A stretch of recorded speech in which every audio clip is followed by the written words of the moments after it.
সেটা ছিল অনেক অনেক দিন আগেকার কথা। তখন কাক ছিল খুব সুন্দর দেখতে একটা পাখি। এমনকি তার গলার স্বরও এত কর্কশ ছিল না। তবে কাক এখন এত কর্কশ স্বরে ডাকে কেন, আর দেখতেই বা এরকম কেন? সেই নিয়ে শোনাবো আজকের গল্প, কাকের রং কালো কেন। সেটা ছিল অনেক অনেক দিন আগেকার কথা। একদল বেদুইন নতুন চারণভূমি খুঁজছিল তাদের পশু পালনের জন্য। বেদুইন কি জানো তো? বেদুইন হলো মরুভূমি অঞ্চলে যারা পশু পালন করে জীবন যাপন করে। মানে এরা হচ্ছে প্রধানত আরবের মরুভূমি অঞ্চলে এক যাযাবর জাতি, যারা পশু পালন করে জীবন যাপন করে। তো সেই রকম একটা বেদুইন দল, একদল বেদুইন একটা মরুভূমি অঞ্চল, মানে একটা মরুভূমি অঞ্চলের কাছে পশু পালন করে সেই পশুচারণ ভূমির ঘাস জল যখন শেষ হয়ে গিয়েছিল, তখন আর একটা পশুচারণ ভূমির খোঁজ করছিল। এই রকম অবস্থায় তারা খুব চিন্তিত ছিল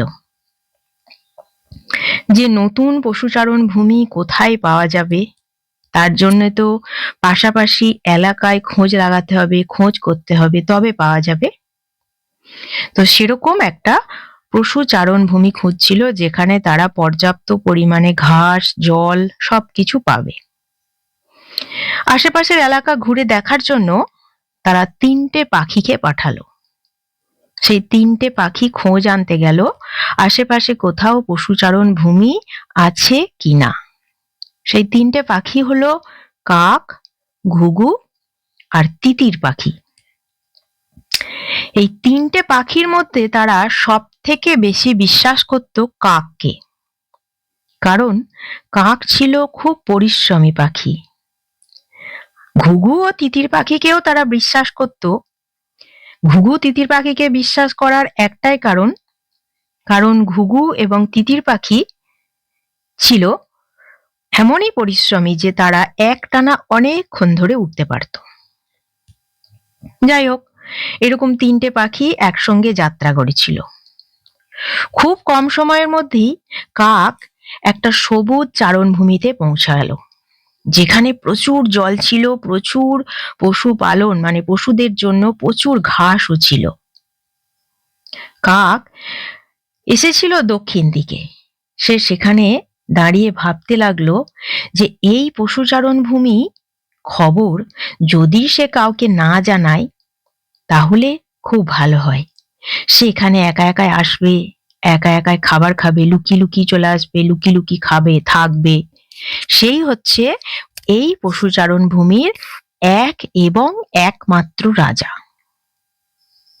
এই কথা ভেবে সে মনে খুব খুশি হলো। ভাবলো ওই বেদুইন দলকে এই পশুচারণ ভূমির খোঁজ দিয়ে কোনো লাভ নেই, তার থেকে বরং এটা তার একারই থাক। সে শুধুমাত্র গিয়ে বলবে যে সে কোনো পশুচারণ ভূমির খোঁজ পায়নি। এটাই হবে তার একমাত্র রাজত্ব। নিজের ভাবা কথাগুলো তার এতই ভালো লেগে গেল যে সে ঠিক করলো যে সে ওই বেদুইনদের কাছে গিয়ে মিথ্যে কথা বলবে। যেরম ভেবেছে সেরমই কাজ করেছে। মুখটা খুব দুঃখী দুঃখী করে নিয়ে কাক ওই বেদুইনদের কাছে ফিরে গেল। ফিরে এসে বলল, আমি যতদূর দেখেছি, যতদূর উড়েছি, শুধুমাত্র মরুভূমি আর মরুভূমি। মরুভূমি ছাড়া পাশাপাশি এলাকায়, বিশেষত দক্ষিণ দিকে, কোনো পশুচারণ ভূমিও নেই, কোনো জলও নেই। যেদিকে যেও এই দক্ষিণ দিকে একেবারেই যেও না, ওদিকে গেলে সবাই মারা পড়ে যাবে। আমাকে বিশ্বাস করো, ওদিকে কিচ্ছু নেই, শুধু মরুভূমি আর মরুভূমি। কাকের কথা শুনে বেদুইনরা খুব চিন্তিত হয়ে পড়ল। তবু তারা তিতির আর ঘুঘু পাখির জন্য অপেক্ষা করতে লাগলো। অবশেষে ঘুঘু আর তিতির পাখি খুব আনন্দিত মুখে আনন্দে কলকাকলি করতে করতে খুশির খবর নিয়ে ফিরল। তারাও ফিরে এলো দক্ষিণ দিক থেকে। তারা আনন্দিত স্বরে বেদুইনদের বলল, এখান থেকে দক্ষিণ দিকে যেতে হবে, সেই দিকে না প্রচুর জল, প্রচুর নরম ঘাসের জমি আছে। সেই নরম ঘাসের জমিগুলোর ঘাসগুলো এতটাই নরম না যে কোনো নবজাতক শিশুও সেই ঘাসের উপর শুয়ে বিশ্রাম নিতে পারে। আর দক্ষিণ দিকে গেলে ওই পশুচারণ ভূমিতে প্রচুর জল আছে, প্রচুর প্রচুর। তাই এখান থেকে আমরা দক্ষিণ দিকেই যাব। ঘুঘু এবং তিতিরের কথা শুনে বেদুইনরা ভাবতে লাগলো, কাকও বলল দক্ষিণ দিকে নেই, এরা বলছে দক্ষিণ দিকে আছে, তাহলে কোন দিকে যাওয়া যেতে পারে? তিনটে পাখির কথাকে ভাবনা চিন্তা করে তারা খুব বিভ্রান্ত বোধ করতে লাগলো। কিন্তু তবু তারা ঘুঘু এবং তিতির পাখির দেখানো পথেই হাঁটতে শুরু করলো। হাঁটতে হাঁটতে অবশেষে তারা যখন চারণভূমিতে এসে পৌঁছালো, যেখানে প্রচুর জল আছে, প্রচুর নরম ঘাস আছে, তখন তারা বুঝতে পারলো যে কাক তাদের সাথে মিথ্যা কথা বলেছে। ঠিক একই রকম ভাবে ঘুঘু এবং তিতির সত্য কথা বলেছে এবং আনন্দের খবর দিয়েছে। তখন তারা ঘুঘু পাখি এবং তিতির পাখিকে পুরস্কার দিল। কি পুরস্কার? ঘুঘু পাখির পায়ে তারা উৎসবের মেহেন্দি এঁকে দিল, আর তিতির পাখির চোখে তারা আনন্দের কাজল পরিয়ে দিল। যে কারণে দেখবে ঘুঘু পাখির পা, যখন ঘুঘু পাখি হাঁটে দেখবে ঘুঘু পাখির পা গুলো গোলাপি রঙের এখনো পর্যন্ত। আর তিতিরের দেখবে চোখে এখনো কাজল পরানো আছে। আর কাককে কি করলো বলতো? কাক যেহেতু মিথ্যা কথা বলেছে, তাই সেই মিথ্যা কথা বলার শাস্তি স্বরূপ কাককে তারা পুরো কালো রং করে দিল।